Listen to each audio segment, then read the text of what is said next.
If you've been going to the gym and instead of feeling lean and toned, you feel bulkier, this video is for you. Because this happens all the time, especially if you're new to lifting. I wasted years in that stage, but once I made the right shifts, I started seeing results faster than I expected. So in this video, I'm breaking down exactly why you're gaining muscle but not losing fat, so you can finally see the results you've been working for. Here's what we're going to cover in today's video. Timestamps are in the description. And to help you apply everything I'm sharing today, I created a free fat loss guide. It walks you through losing fat step by step and how to avoid the common mistakes I'm sharing here. You can download it in the description and follow along as you watch. Number one reason is that you're not in a calorie deficit. This might be hard to hear, but it's not your PCOS, not cortisol, not hormone imbalance, but just the fact that you're eating more calories than you burn. Your body runs on a simple energy equation. How much energy you take in versus how much you burn. 70% of your calories are burned from just keeping your body alive. About 20% comes from activity, like workouts and daily movement, and 10% from digesting food. All of this makes up your TD, or how many calories you burn daily. For example, mine is around 1800 calories. If I eat more than that, I'll gain weight, and if I eat less than that, I'll lose weight. Like, you could be eating the cleanest diet ever, consisting of only vegetables and meat, but still gain weight, because whether you lose weight or gain weight is in the amount, not the food itself. So if you're gaining muscle but not losing fat, you're in a surplus, meaning that you're eating more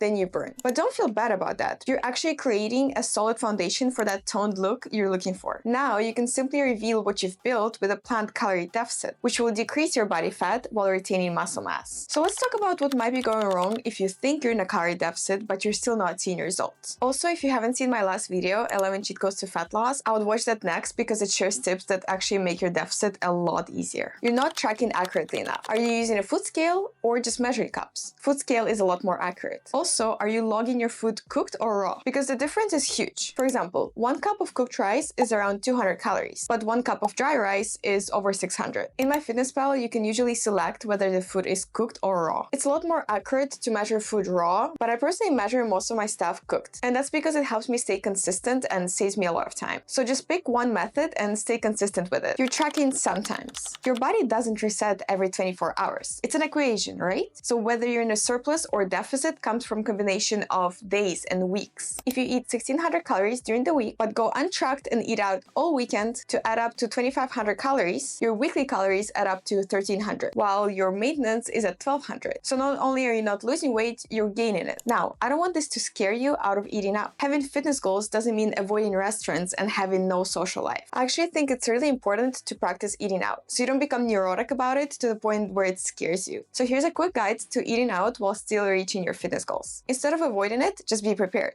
Check the menu beforehand and pick a good option for your goals. Don't trust the calorie amounts put on the menu, they can be very inaccurate. Just be mindful to make sure that your meal has sufficient protein so you actually feel full from it. Also, a hack that I used is input a menu of a restaurant into ChatGPT and ask it for the best options on the menu that are still aligned with my fitness goals. Another tip on staying on track is, instead of not tracking at all on the weekend, just track your first few meals, and then when you go out for dinner, just leave that be. That helps keep you accountable and makes it a lot easier to actually stick to your deficit. You're not giving it enough time. 2 weeks is not enough to see meaningful results. Calorie deficit should usually take 8 to 12 weeks. You're not measuring yourself accurately. Are you weighing yourself weekly? And are you keeping all the variables the same? Usually, the best time to weight yourself is on an empty stomach in the morning, and that way you can make sure that from week to week is more so accurate. Because if you measure at random times of the day, it's going to be very random. Also, don't just rely on the scale, especially for fat loss. Use progress photos, take measurements, and pay attention to how your clothes fit. Progress photos, I would say, is the most underrated thing because you can see the difference in how your body is changing, and even though the scale isn't moving, you can see yourself getting more toned. Don't trust fitness watches for calorie burn because most fitness watches are inaccurate and overestimate that number. So don't base your deficit on that number. Instead, set time goals for your cardio and build your calorie target around your TD, not your workout. You're not adjusting your intake as your body changes. This is such a common mistake. As we lose weight, our TD also decreases because physically we weight less, so it takes less calories to maintain our body functioning. Over time, to stay in a calorie deficit, you're gonna need to eat less than what you started at. So usually around every 2 to 3 weeks of the deficit, depending on how much body weight you're losing, you're gonna need to adjust your intake. You're not tracking everything. This requires you to be honest with yourself and ask yourself if you're measuring everything, like oils, sauces, drinks, random bites of food, all the little things. things. On their own, they don't seem like much, but when you add them up, it makes a big difference. Thinking type of exercise you do matters. As we established earlier, how you look is all a result of how much you eat. It is so annoying to hear people say that certain type of exercise will make you toned while the other makes you bulky. This myth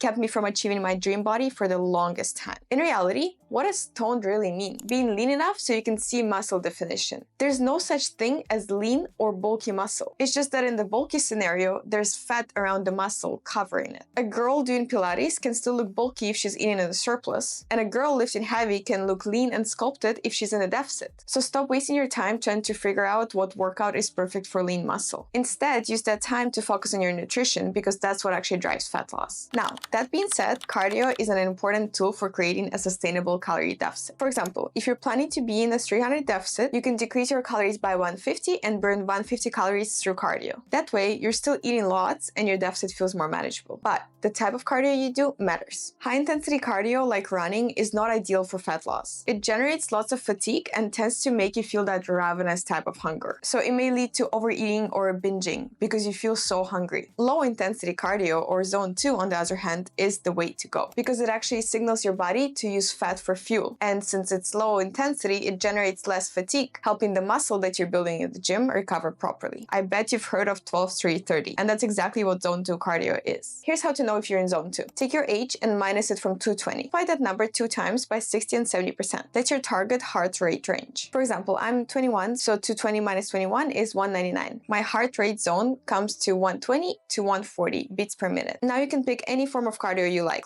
incline walking, Stairmaster, elliptical, whatever your heart desires. And just make sure that your heart rate is somewhere between that range. If you're not doing any cardio right now, even adding 15 minutes of zone 2 after your lift will make a difference. Let's talk about another reason why you might feel bulkier, even if you're doing everything else right. If you just started lifting, you will feel bulkier at first. And that's not fat, that's water retention and muscle inflammation. And it's completely normal. It's basically just your body adjusting to this new style of training. Give your body at least a month to adjust before you make any changes. Same goes for if you just started taking creatine. You might gain some water weight on the first week, which is temporary and goes away quick. It's because the way creatine works is by pulling water into your muscle. Just make sure that you're staying hydrated while you take it, and there should be no water retention past the first week. By the way, don't let the fear of gaining water weight the first week stop you from taking creatine, because it's one of the best supplements you can take, not only for your progress in the gym, but also for your brain health, depression. There's so much studies coming out on the benefits of creatine past the fitness aspect. Calories determine how much you weigh. Macros, or how much protein, carbs, and fat you eat, determine how you look. So yeah, you need a calorie deficit to lose weight, but what you're eating within that deficit matters too. That's why in a pyramid of importance for fat loss, protein intake will be right after calorie deficit. Remember how I mentioned your TDE and how 10% of your daily calorie burn comes from digestion? Well, protein has the highest thermic effect of food, meaning it's burning more calories to digest it. It also helps you feel fuller, and most importantly, it helps you retain muscle while you're losing fat.